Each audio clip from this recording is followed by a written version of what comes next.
It's been a bad week for people pass away in Major League Sports over the last few days. Key players like Ewell Washington and not. But my thoughts go out to the family and friends of this player, literally a childhood teammate with Ken Dryden, the Etobicoke B team, the Indians. Tim Eccelstone, a very, very important player, an original St. Louis Blues, was a fan favorite with his years in Toronto and Atlanta, and eventually stayed in Atlanta in retirement. So, ladies and gentlemen, 5'10", 180 pounds, drafted by the Rangers, second round, ninth overall. Now, he was a key forward for a number of years in his minor career. His first contract was 1967 and had his debut against New York, ironically, in 1967. He played up until 1978. Last contest, of course, was Atlanta's playoff run in the 1978 postseason.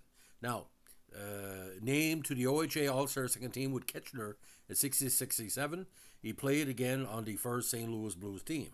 He played also on the franchise's three Stanley Cup finalists in 68, 69, 70, and became a household name because of his appearance on Hockey Night in Canada. He was eventually named St. Louis's most improved player in 69, 70. He also represented the Blues at the 71 NHL All-Star game. Now, he had assists on Atlanta's final goal of 78 regular season, scored by Bobby Simpson at Washington on April 9, 78. The game was also the last regular season game of his career. Now, the big deal that brought him to St. Louis was the Gary Sabourin deal.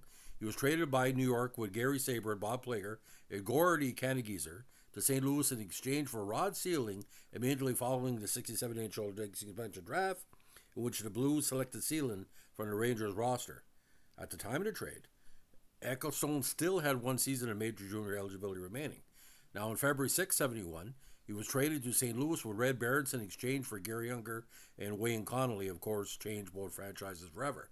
Now, on November 28, 73, he was traded by Detroit to Toronto in exchange for Pierre Jarry. Now, on November 2nd, 74, he was traded by the Leafs with Billy Brossart to Washington in exchange for Rod Searling, ironically, traded for the same player twice. He was also traded by Washington to Atlanta in exchange for future considerations the next day. Now, he was in Kitchener, the OHA, before he entered the NHL. He also played in the minor leagues with Kansas City and Tulsa of the CHL. Now, injuries really hampered the early part of his career. He lost 3 games of the 70-71 season with a hairline fracture in his ankle, which was suffered in St. Louis training camp in 1970. He also missed part of the 72 season with a hairline fracture in his foot, suffered in a game against Detroit in January. Sprained ligaments in 75-76, suffered during a game versus St. Louis. Now, he also missed 2 games during the 77 season, again with unspecified leg injury, and the knee problems cropped up again in 78. He was out for quite some time that year, actually 4 months. Now, he eventually served as Atlanta's assistant coach while on the team's injured list in 78. He was also named Atlanta assistant coach upon his retirement and remained in the position until the team relocated to Calgary in June 1980.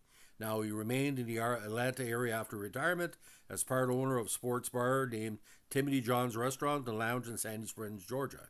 He had opened the restaurant during his years as the Flames' AC and was involved in running it until 1989.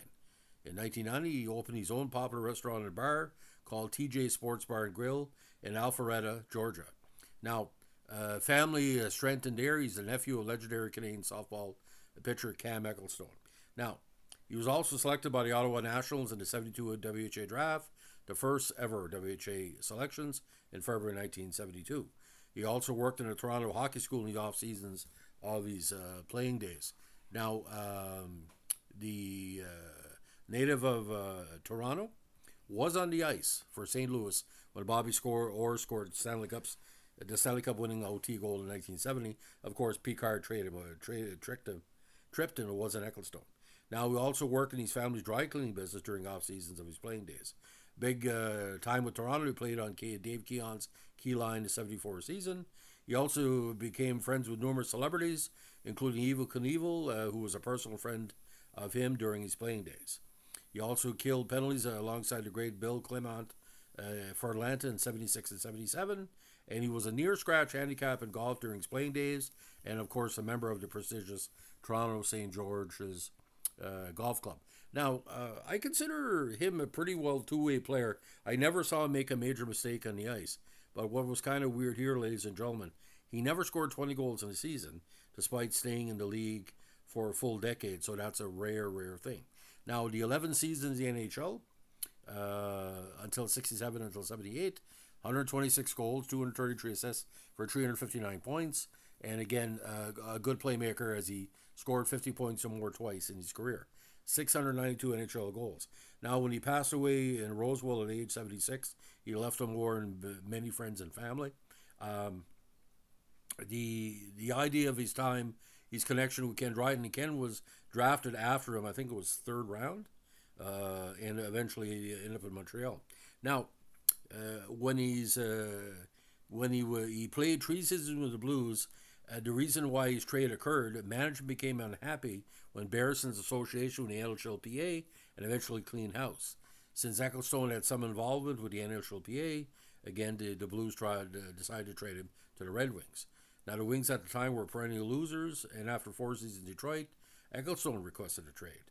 The Wings accommodated his request, and he was shipped off to Toronto for Jarry. Now, following that major shoulder injury his second season in Toronto, the Leafs traded Eccelstone to the Capitals, who in turn traded him to the Flames on the same day. And again, the knee injury really ended his career. Now, when he remained in the Sandy Spring, Georgia area, he became, like I said, a local hero to a lot of people.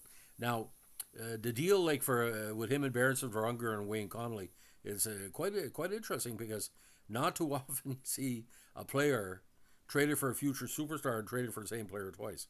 So it was pretty freaky. Last season, by the way, with Kitchener, a good campaign, 64 points in 48 games. Rookie season with St. Louis, 14 points in 50 games, 6 goals. Then with St. Louis from 69 to 71, 11, 16, and 15 counters. Only had a combined 19 goals in 71. Detroit, 18, 2 seasons of 18 goals. Traded from Detroit to Toronto with only 5 assists in 14 contests. And in that 51 games with Toronto over 2 seasons, 10 goals and 15 assists in 51 games. Very porous Atlanta team in 75, but he did well. 34 points in 62 games, but injury riddled from then on. Very rarely would he take a penalty, and his playoff numbers weren't too bad. 68, 69, and 70 with their Stanley Cup run. He had 3, 4, and 7 points in 40 playoff contests. So again, a very, very strong player. And they used to chant, I think in St. Louis, I could be wrong, I heard different chants of called "Go Go Eccelstone, Go Eccelstone." He had his own cheering, and he was a very, very handsome man. And a lot of women in my family, Tim Eccelstone cards were kind of, saying, "Who's that?" I remember a certain card, I think it's 1971, 72 OPG, he was one of the cutest players at the time. But if anybody knew a player for the Blues, it was Tim Eccelstone for years, because besides their goalies, of course, Jacques Plante and Glenn Hall, Tim Eccelstone was kind of a heartthrob, and I would remember him. But it's been a really rotten week. All these major league players passing away. It's been not good this week. So Tim Eccelstone, a big part of our past, and again, looked great in those St. Louis Togs. He probably should have been what they call a model for the St. Louis Blues style, because his eyes and his handsome looks matched it. And like I said, Tim Eccelstone, you will be missed, brother. So if you like what you're doing here with the NHL podcast, let us know with a like, comment, subscribe, or share. If you're a Blues fan, mourning the loss of Tim, you have my sympathy. He was a very well-respected player, and we miss all the old Blues, because like old soldiers, hockey players don't die. They just fade away. Thanks for listening. Bye.